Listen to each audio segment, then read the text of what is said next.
Radhe Radhe everyone. आज की video में मैं आपको वट सावित्री अमावस्या की व्रत कथा सुनाऊंगी। ये व्रत पूजन सबसे पहले माता सावित्री ने अपने पति के प्राणों की रक्षा के लिए, अपने पति के प्राण वापस पाने के लिए किया था। तो इस व्रत में सत्यवान जी और सावित्री माता की कथा सुनी जाती है।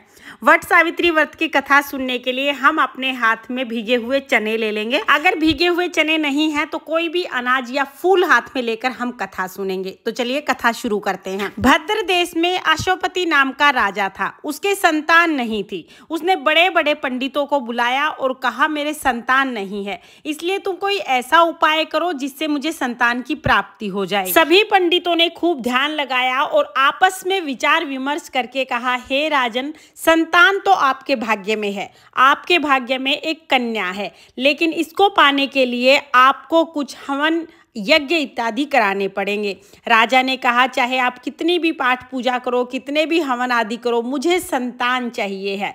तब पंडितों ने खूब हवन यज्ञ इत्यादि किए, जिसके पुण्य प्रभाव से रानी गर्भवती हुई और कुछ समय बाद राजा के महल में एक सुंदर सुकोमल कन्या ने जन्म लिया। कन्या के जन्म से महल में खुशियां लौट आई थी। राजा ने बहुत सारे पंडित विद्वान बुलाए और कन्या की कुंडली दिखाई, लेकिन ये क्या, कन्या की कुंडली देखते ही सारे विद्वान, सारे पंडित एकदम से चुप हो गए। सभी चिंतित दिखाई देने लगे। राजा ने पूछा, हे विद्वानों, ऐसी क्या बात हुई जिससे आप सभी इतने चिंतित हैं?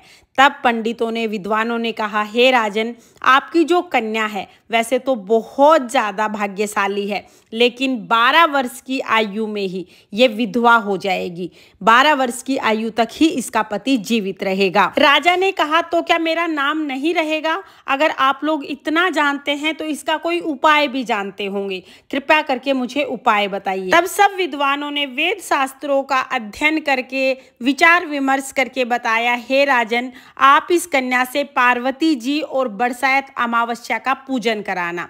जब सावित्री बड़ी हुई तो उसका विवाह सत्यवान के साथ कर दिया। सावित्री के सास ससुर अंधे थे। सावित्री अपने सास ससुर की बहुत पूजा करती थी और सत्यवान जंगल से लकड़ी तोड़कर लाता, उन लकड़ियों को बाजार में बेचकर उनका जीवन चलता था। सावित्री को मालूम था कि जिस दिन वो 12 वर्ष की होगी उसी दिन उसके पति की मृत्यु हो जाएगी। जिस दिन सावित्री 12 वर्ष की हुई उस दिन उसने अपने हाथ जोड़कर अपने पति से कहा, आज मैं आपके साथ वन में चलूंगी। सत्यवान बोला, तू मेरे साथ चलेगी तो मेरे अंधे माँ बाप की देखभाल कौन करेगा? अगर वो कहेंगे तभी मैं तुम्हें लेके चलूंगा। फिर सावित्री अपने सास ससुर के पास गई और जाकर बोली, अगर आप कहें तो आज मैं जंगल देखने चली जाऊं। उसके सास ससुर बोले, बहुत अच्छी बात है, चली जाओ। जंगल में जाकर सावित्री और सत्यवान लकड़ी तोड़ने लगे। सत्यवान थक गया तो एक पेड़ की छांव में जाके सो गया। उस पेड़ के नीचे एक सांप रहता था। सांप आया और उस सांप ने सत्यवान को काट लिया। सांप के काटते ही सत्यवान की मृत्यु हो गई। सावित्री अपने पति को गोद में लिटा के जोर जोर से रोने लगी। उसी समय महादेव और पार्वती जी वहां से जा रहे थे। सावित्री ने झट से महादेव और पार्वती जी के पैर पकड़ लिए और बोली, आप मेरे पति को जिंदा कर दो, बस आप ही हो जो मेरे पति को जिंदा कर सकते हो। तब पार्वती माता को सावित्री पर दया आ गई और पार्वती माता ने सावित्री से कहा कि आज बरसात अमावस्या है, तुम बरसात अमावस्या के दिन आज इस बड़ की पूजा करो, निश्चय ही तुम्हारे पति जिंदा हो जाएंगे। सावित्री ने खूब प्रेम से बड़ के पेड़ का पूजन किया। बड़ के पत्तों से गहने बनाए और हीरे मोती के गहनों की तरह ही उन गहनों को पहनकर बहुत प्रेम से बड़ के पेड़ का पूजन किया और पार्वती माता का पूजन किया। पूजन पूर्ण हुआ। इतने में धर्मराज के दूत सत्यवान को लेने आ गए, लेकिन सावित्री ने सत्यवान को नहीं दिया। दूत वापस चले गए। थोड़ी देर में धर्मराज सत्यवान को लेने आए। धर्मराज सत्यवान को लेके चल दिए। सावित्री भी धर्मराज के पीछे पीछे चल दी। अब धर्मराज ने खूब कहा कि तुम वापस जाओ, लेकिन सावित्री वापस नहीं गई। सावित्री की जिद को देखकर धर्मराज ने कहा, इसके प्राण तो मैं वापस नहीं दे सकता, सत्यवान के प्राणों के अलावा तुम कोई भी 3 वरदान मांग सकती हो, मैं तुम्हारी सभी इच्छाएं पूर्ण करूंगा।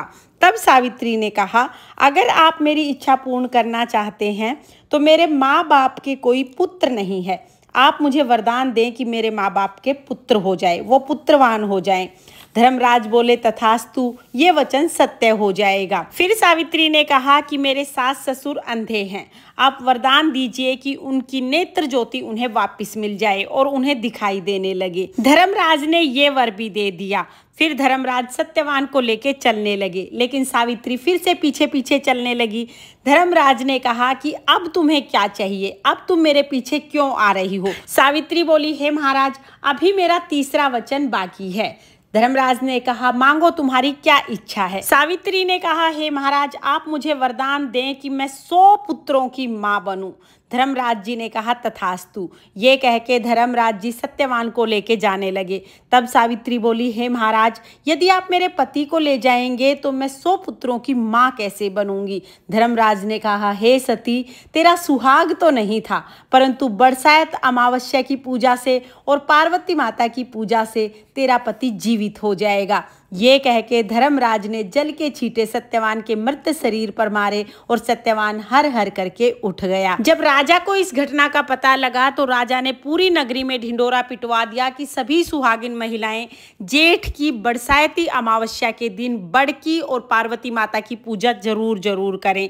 हे बरसाती अमावस्या, हे पार्वती माता, जैसे आपने सावित्री के सुहाग की रक्षा की, वैसे ही इस कहानी को कहते सुनते हुकारा भरते सबके सुहाग की रक्षा करना और सबको अखंड सुहाग प्रदान करना। ये थी वट सावित्री अमावस्या की व्रत कथा। अब इस व्रत कथा के बाद हमें गणेश जी की कथा जरूर सुनेंगे, तो चलिए गणेश जी की कथा भी सुना देती हूँ। एक बार एक गांव में एक बुढ़िया रहती थी। बुढ़िया अंधी थी। अंधी बुढ़िया रोजाना गणेश जी का पूजन करती थी। बुढ़िया की पूजा को देखकर गणेश जी बहुत प्रसन्न हुए। एक दिन गणेश जी बुढ़िया के सामने आए और बोले, हे बूढ़ी माई, मैं तुम्हारी पूजा से बहुत प्रसन्न हूँ, तुम कोई भी वरदान मांग लो, एक वरदान अपनी इच्छा से मांगो, मैं तुम्हारी इच्छा पूर्ण करूंगा। अब बूढ़ी माई बोली, हे महाराज, आप मेरी पूजा से तो प्रसन्न हैं, लेकिन मैं तो वरदान मांगना नहीं जानती। गणेश जी बोले, कोई बात नहीं बूढ़ी माई, मैं कल फिर आऊंगा, तुम सबसे पूछ लो, अपने बेटा बहू आस पड़ोस नाती रिश्तेदार सबसे पूछ लो, कल जब मैं आऊंगा तब वरदान मांग लेना। बुढ़िया बोली, ठीक है। अब बुढ़िया सीधी भागी भागी अपने बेटे के पास गई और जाकर सारी बात बताई। फिर बोली, बेटा बता मैं क्या मांगू? उसका बेटा बोला, माँ धन मांग ले, धन, इतना धन मांग ले कि तेरी 7 पीढ़ियां बैठी खाएंगी। बोला, बेटा बात तो तुम्हारी ठीक है। फिर बुढ़िया अपनी बहू के पास गई, सारी बात बताई। बहू बोली, माँ जी क्या करोगी धन का? अपने लिए पोता मांग लो, पोता, तुम्हारा बुढ़ापा सुधर जाएगा। बुढ़िया बोली, बेटा बात तो तेरी भी ठीक है। अब बुढ़िया अपनी पड़ोसन के पास गई। पड़ोसन बुढ़िया की बहुत अच्छी सहेली थी। पड़ोसन बोली, क्या करेगी धन का और क्या करेगी पोते का? आंखें मांग ले, आंखें, तेरा बुढ़ापा सुधर जाएगा। बुढ़िया बोली, बात तो तुम्हारी भी ठीक है। अब ये करते करते रात हो गई। रात को बुढ़िया सो गई। नींद तो पूरी रात आई नहीं, बस सोच विचार में ही पूरी रात निकल गई। सुबह गणेश जी फिर आए। गणेश जी बोले, बोलो बुढ़िया माई, क्या वरदान चाहिए? बूढ़ी माई हाथ जोड़ के बोली, हे गणेश जी महाराज, मांगना तो मैं कुछ जानती नहीं, अगर आप मेरे से प्रसन्न हैं तो बस इतना कर दीजिए कि मैं अपने सोने के महल में, सोने के पालने में अपने पोते को झूलता हुआ देख लूं।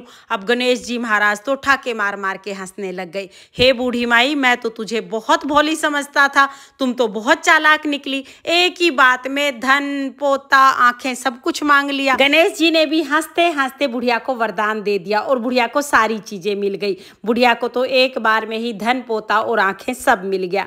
हे गणेश जी महाराज, जैसे आपने बूढ़ी माई की इच्छा पूरी की, वैसे ही सबकी सब इच्छा पूरी करना और सबके घर को अन्न धन से भर देना। ये थी गणेश जी की कथा। इस तरह से हमारी वट सावित्री अमावस्या की कथा पूर्ण हो जाएगी। कथा सुनने के बाद जो हाथ में आपने अनाज या फूल लिए हैं वो हम बड़ के पेड़ में समर्पित कर देंगे। इस तरह से वट सावित्री अमावस्या की व्रत कथा पूर्ण हो जाएगी। आपको ये कथा कैसी लगी कमेंट करके जरूर बताना, और अगर ये वीडियो पसंद आई हो, वीडियो आपके लिए थोड़ी बहुत भी यूजफुल हो, तो प्लीज वीडियो को लाइक कर देना। माता सावित्री, माता पार्वती की कृपा आप पर सर्वदा बनी रहे। इसी कामना के साथ फिर मिलेंगे किसी और वीडियो में। राधे राधे।